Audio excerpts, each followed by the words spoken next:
People are moving to Denver in record numbers. Over the past 10 years, our population has exploded, and even more so with the COVID lockdown. People from California wanting to move here, and they have large deposits to put down on a home. Most homes are getting multiple offers, so people putting in offers way over asking, and I don't want you to get demoralized, and especially getting some of the feedback from my video about what to expect for 2021. I didn't mean to make it look like doom and gloom.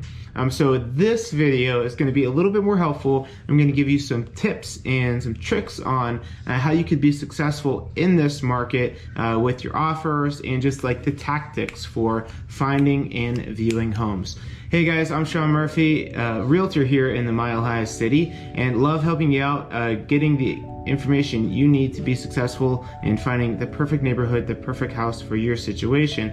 Number one tip is expect things to move quickly. I tell my clients most properties are going to hit the market on a Thursday or Friday each week, and the good properties, they're going to be gone by Monday if they even last that long. And so Thursday, Friday, you have to be on top of it, looking at what new homes are hitting the market. You can't wait until Friday evening to set up your showings, because a lot of these properties are going to be already booked up with appointments, because with COVID, we're not allowed to have overlapping appointments, like 2 at the same time, especially if you're stacking 5 showings in one day. It's really hard to time that. That's why it's super beneficial to, as a buyer and a buyer's agent, being really on top of it as soon as that property hits the market. You're starting to get these lined up so that you're not having to see one property at 9 a.m. and the second property that you wanted to go see, well, now you can't get until 3 o'clock, and another one you can't get until Sunday morning, and it's chaotic, it's crazy. Tip number 2, expect multiple offers. Especially when you go looking at these properties for the showings and you see that there are other agents waiting in the driveway to get in for their showing, or they're just leaving for you to get into your showing. A good property, again, a good property that hits the market on Thursday, it's going to receive multiple offers over the weekend. So sometimes I get people that call me up and they say, hey, we're looking for a deal. Man, there's really there's not a whole lot of deals on the market. Especially on the traditional market, it hits the market and it's gone. Another tip with navigating multiple offers is use a local lender. Local lenders are a lot more responsive, especially on the weekend when things get done, and your seller's agent is likely going to be reaching out to your lender just to ensure that everything that you say in your pre-approval holds true, and just to make sure that they're getting a good deal before they go under contract with you. So it's super important to be able to have that lender that's able to communicate. I prefer them to give a call to the agent, be proactive, and just, tell them the story of why your offer is going to, be a sure thing, and they're not going to run into any bumps. That goes a long way. So have that pre-approval lined up and have a local lender before you come to Denver. Also, a good local lender is going to give me an idea of what cards we're playing with, because I'm the one that's going to be negotiating on your behalf, and I need to know what your options are, because in some multiple offer situations, there are certain things that we can do to help our offer stand out, but I can't do that, of course, unless you're aware of what that means as far as how it's going to affect your payment, your down payment, mortgage insurance, if that's going to come into play, and all that. So again, we want you to have all your information up front, so because things will move quickly, and a local lender is typically a lot better at giving you that knowledge. And I'm going to give you some more tips on how to compete with multiple offers towards the end, but up front, choosing a local lender, that's going to give you a leg up immediately. The third tip is expect to lose out on offers. I know that sucks. It sucks to tell you, but I have to set the realistic expectations that there's a good chance that if it's a super hot property, you might have to walk away from that home. Don't get too caught up, don't get too attached to that home thinking that it's your one and only, because you can only do so much with your offer. I mean, unless you're all cash all day and the budget is limitless, then hey, we're good to go. Let's go. If you are working with a budget, there's going to be constraints on what you can do to put forth the best offer, and you got to know what that walk away point is. And so that's my job as an agent, is tighten this up. That's my job as an agent, to tell you what I think it's going to take to win the home, and then you have to decide if you're willing to put that much money up. And that's one of the things that I think I bring to the table, is just kind of that stoic mentality of, you know, let's not get too excited until the document is signed, because if you fall head over heels over a particular property and you don't get it, now you're going to have some mourning and some grief, when really what we need to do is react, go find the next property, because that one's going to move quickly as well. Also within this is expect to pay over asking. How much over asking? I don't know. It depends on each situation, but really how many other offers are in and where those offers are likely coming in at. So when you ask me, when you tell me, hey Sean, we love this house and we want to consider writing an offer, I'm gonna go check the comparables to make sure, to see what that property should be selling for. They price it at $550. I think it's good up to $565, and so with that information, we know that we can go up to $565 without running into appraisal issues down the road, which I'll get into in a minute. But having that understanding of, just because they priced it here, now with knowing what type of competition there is, also knowing what it's likely to appraise for, that all that information is going to be super important in helping us put together our offer, and again, helping you understand where you might be vulnerable once you do get your offer accepted if the appraisal were to come in low. And another thing is, looking at Zillow is not going to be a great indicator with their home's estimates. It's not a good indicator for what this home is going to be selling for, because things are moving so quickly. And if you see a property that's listed at $400,000, well, that's super affordable in Denver, and that's a really hot price point. So it's very unlikely that the property is going to close for $400,000. It's going to close for $410, $415, $425, all depending on how aggressively they priced it and how excited the market got about that home.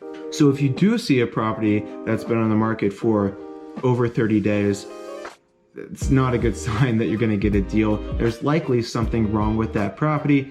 In our area, it's like a sewer line issue or a foundation issue, or we're running into HOA issues where properties are non-warrantable.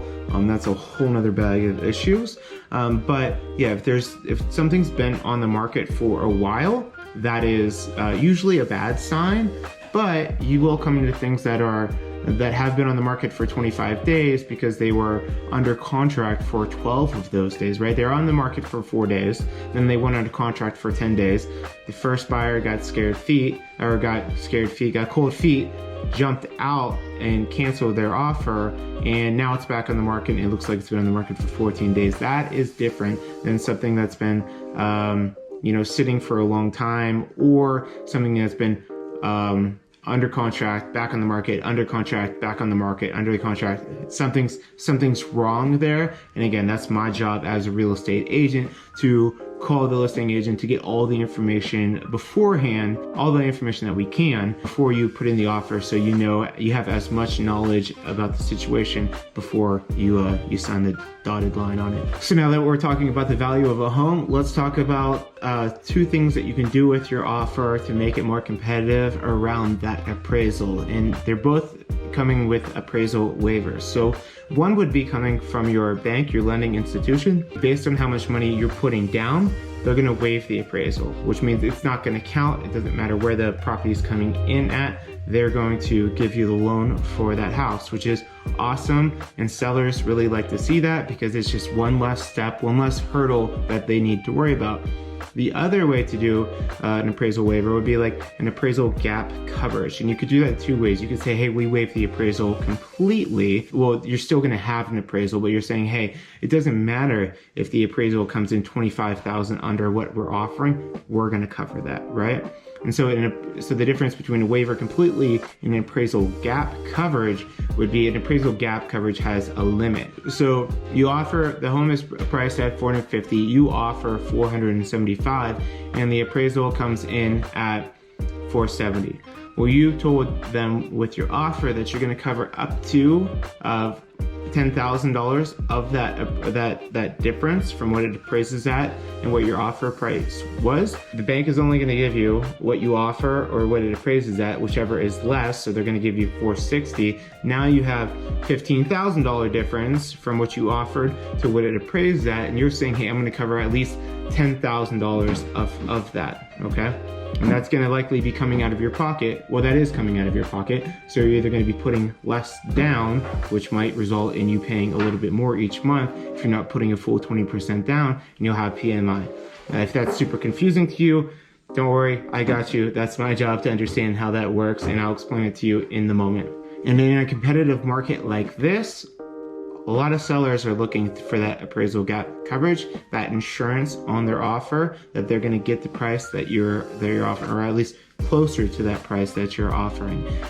And this is where it gets tricky, because if you're a first-time home buyer and you're putting, 3% down on an FHA or 5% down, you don't have a ton of money to play with to be able to cover that appraisal gap coverage.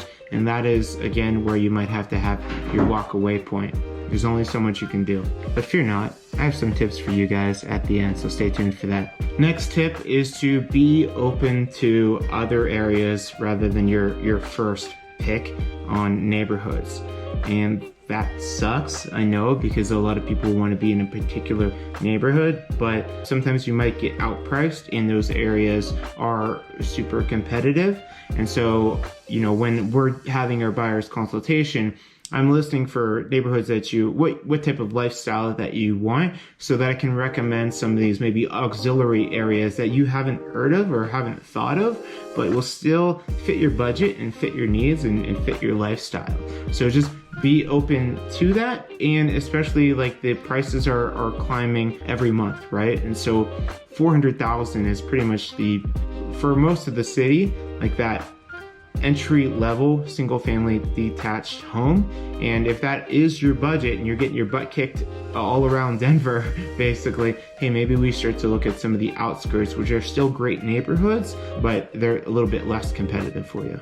And I keep mentioning like $400,000 to $450,000 range, but this is across the board. Even $1 million clients are running into multiple offer situations on the good homes. And I keep blaming California. We don't hate you, California. We like you. Give me a call if you're moving here from California. But the Californians typically have larger down payments from selling their home because they've seen dramatic appreciation over the years. And they might have a few $100,000 that they could put down. And knowing how the listing agent is going to run the offer presentation is going to be crucial, because some agents will say highest and best by Monday. They're not going to give me anything to go up. They're not going to say, hey, well, we have 3 offers and one of them's 10,000 over. They're just saying highest and best. We don't want to talk to you. Just give us your best offer. And that really stinks, because you're kind of just shooting in the dark. You don't know how far above asking somebody is likely to go, and I don't know how many offers that they're gonna that they've already had submitted. So that's like worst case scenario, and that does kind of suck. But again, it's all coming back to you then in your personal situation, financial, and how much you like this home. What are you willing to pay for it, and what are you willing to walk away from this home at? The thing that we can do in Colorado that you can't do in states like Texas are escalation clauses. And an escalation clause is something that some agents like them, some do. I like them.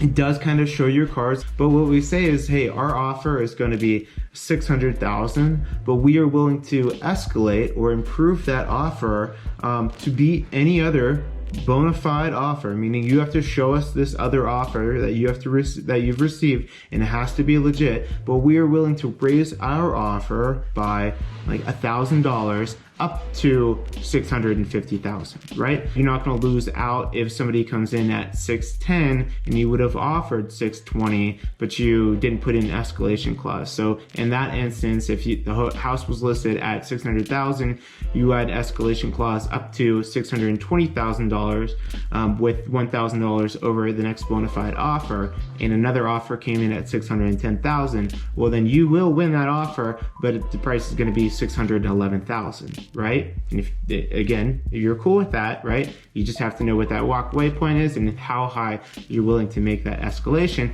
and keeping in mind that the home still has to appraise. You might be asking, where are those hot prices at? Well, you can find multiple offers at any price point, but especially if you're 450 to 550,000 looking for a single family detached home, expect multiple offers. And especially if it's under that in a single family detached home, that's what people are reaching for and grabbing. Definitely expect multiple offers at that price point as well. Now let's shift to talk about new construction, because there are issues with new construction as well. Typically when people are getting frustrated with the resale market, they're gonna go to new construction. And one of the things to be aware of is some of these new construction properties will have wait lists.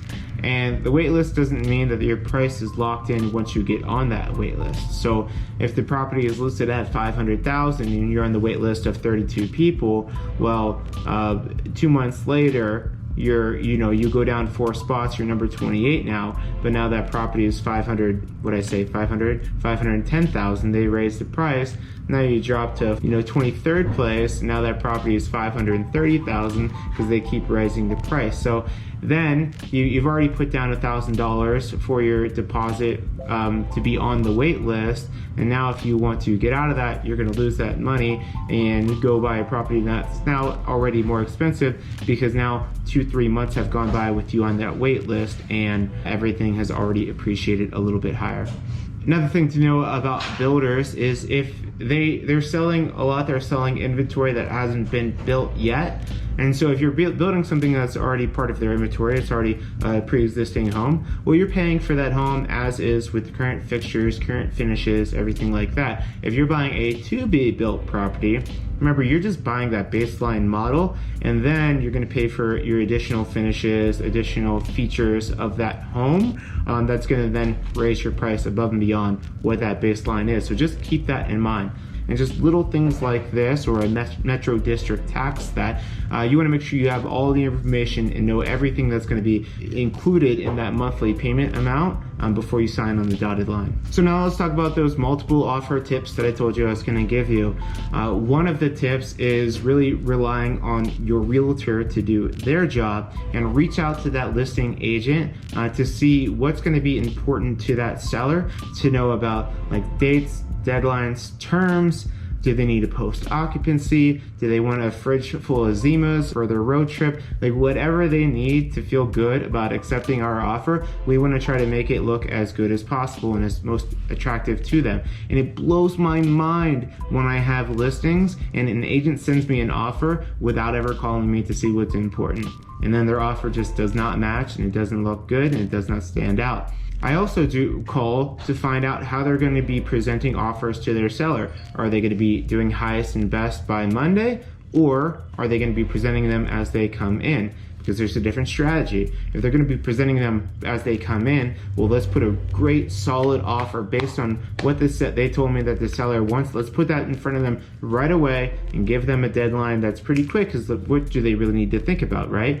If we give you a great offer, you shouldn't need 3 days to think about it, right? Unless you're holding out for other offers. So let's give them what's fair, give them what's good before 8 other offers come in as well. And now we're back to bidding and trying to get back on top when I love to be that first offer in.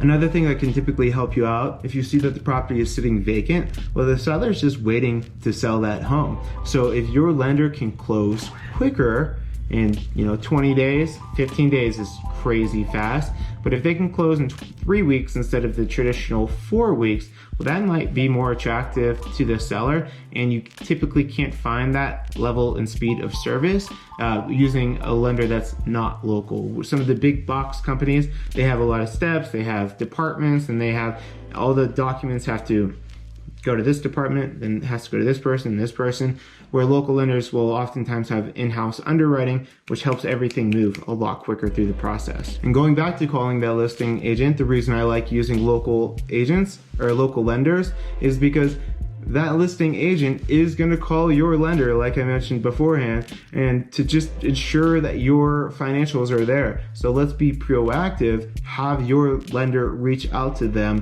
to just give them all the warm and fuzzies about your financing and about them as a professional, because they're in their list seller's corner and they're there to help ensure the smoothest possible process for their seller. And if I'm super professional and your lender is super professional, it's gonna help you stand out. Yeah, if you're using a big bank lender and that listing agent is trying to call your lender and can't get a hold of them, yeah, not a good look. Not a good look. And yeah, I'd love to help you out. That's what we do. We have a team, Mox to Denver, cover Littleton, Lakewood, Foothills, all the way up to Evergreen, greater Denver metro area. We cover it all and we got your back. So give us a call, shoot us a text, send us an email. Our contact information is below, and we'll see you out here. Oh, I also forgot, don't forget to like, comment, and subscribe. Tell me what you like, tell me what you didn't like, tell me what questions you have. Leave all those in the comments below. I read them and I'll get back to you. See you guys.